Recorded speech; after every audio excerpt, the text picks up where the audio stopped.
as a homeschool parent, in most states, you are the one making the decisions about high school, what a credit equals, what they're going to study, etc. And that's great freedom. But what does it mean for high school credit? How do you determine that? That's what we're going to talk about today. I've seen this question pop up a lot recently, and it wasn't the video I had planned for today, but I've just seen it enough times that I thought we should go ahead and address it. So there are really 3 ways that your kiddo can earn a high school credit. They can earn it based on completing a textbook or a level, depending on the publisher. They can earn it by Carnegie Unit, and we'll get into that, as well as by doing dual enrollment.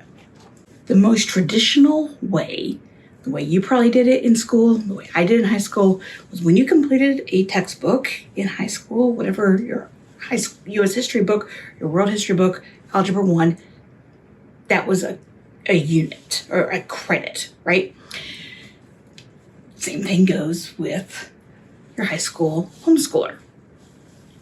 If they complete a high school level textbook, that is generally going to be 1 credit for whatever that subject is. Now, depending on the publisher, you may have like a set of books for a level or whatever. Whatever that is generally going to be 1 credit. Now, I will say that you may need to use some judgment. There are publishers who jam-pack it all in there and add more than what a lot of students can complete. There are others who could definitely add a bit more. But this is, again, where you as the homeschool parent get to decide what is equal to a credit. We have used curriculum that I was not satisfied with it being, not even touching the rigor, just the time where I felt like it needed more. And rigor is a whole different subject. Today we're just focusing on like completion.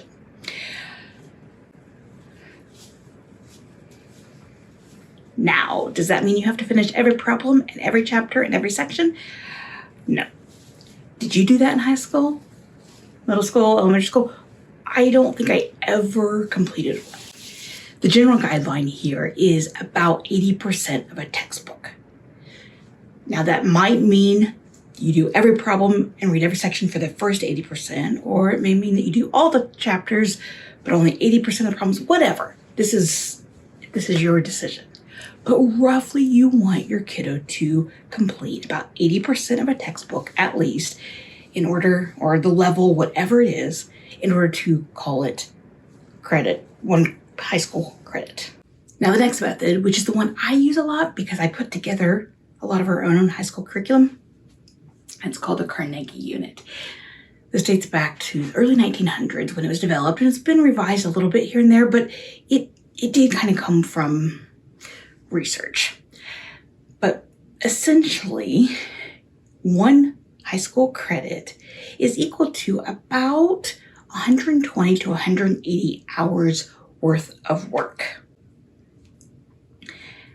And I specify worth of work because you may have a student who works faster or slower, and we'll get to that. Now, the way this breaks down, that 120 to 180 hours, and some people say 150 to 180,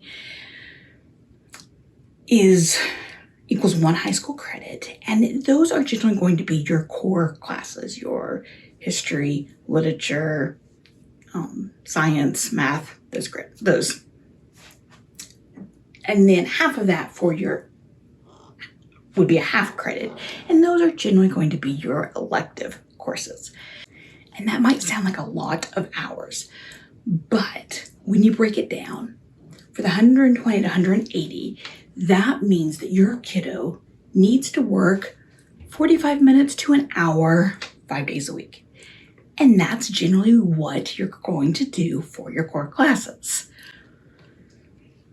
Whether you're getting lesson plans from a publisher, that's about what they're going to schedule, or what you are creating your own. That's what you need to aim for. So now let's talk about that worth of work, because you may have a kiddo who isn't average, whatever average means. They may be a fast reader, they may be a slow reader. I have one of each that's gone through high school. Well, my fast reader is going through high school. And if you have a fast reader, well then what? They're not going to get full credit, or you have to add more to it because they read fast and got done in less time? Or the opposite for the slow reader? Well, that's not fair either way. So let's talk about how that looks in practice. This year I created Ben's Middle Ages history, which I will share later in the year. I just want to get through a good chunk of it first before I share how it worked for us. So of course I was adding books to it. Well, how do you figure out how much time it's going to take without having to have your kiddo track it explicitly, which is something I do not encourage because it's going to lead to burnout.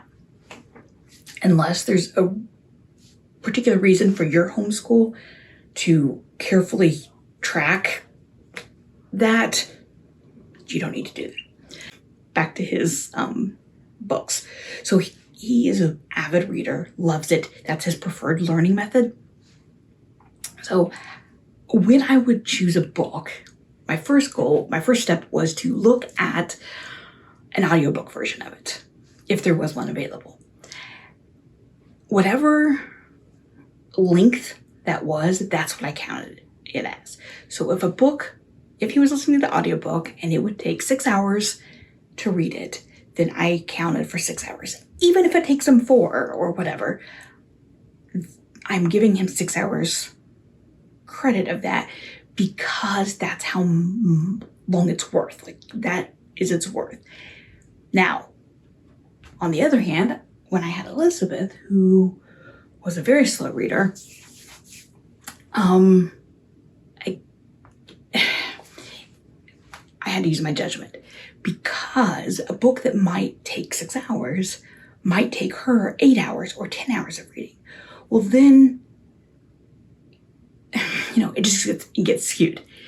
And that's where I just use my judgment. I chose the books that would be roughly that amount of time, roughly that 120 to 180.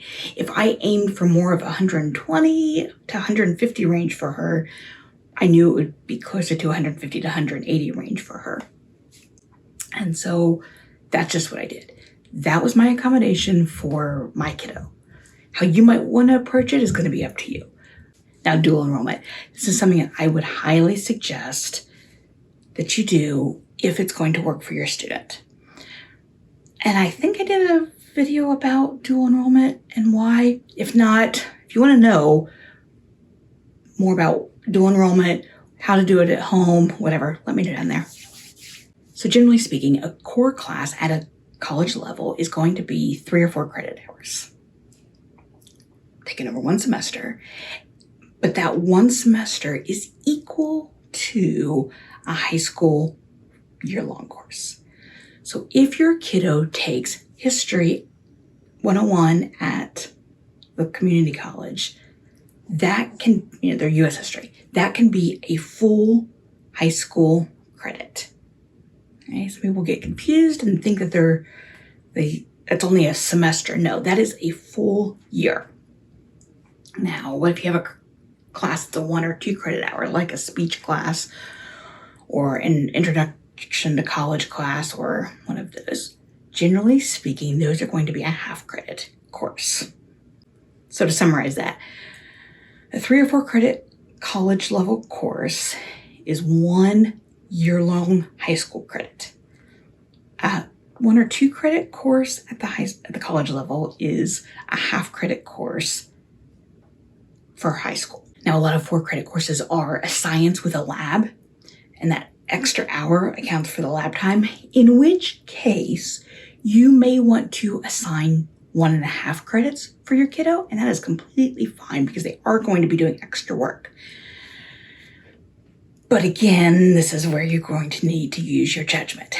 And don't doubt yourself. Don't doubt yourself. You can make that judgment call. I promise. Now, how do you go about recording these credits? Click on the video on your screen and head over to see how you're going to set up a transcript, including a free template for you. And I will see you in the next video.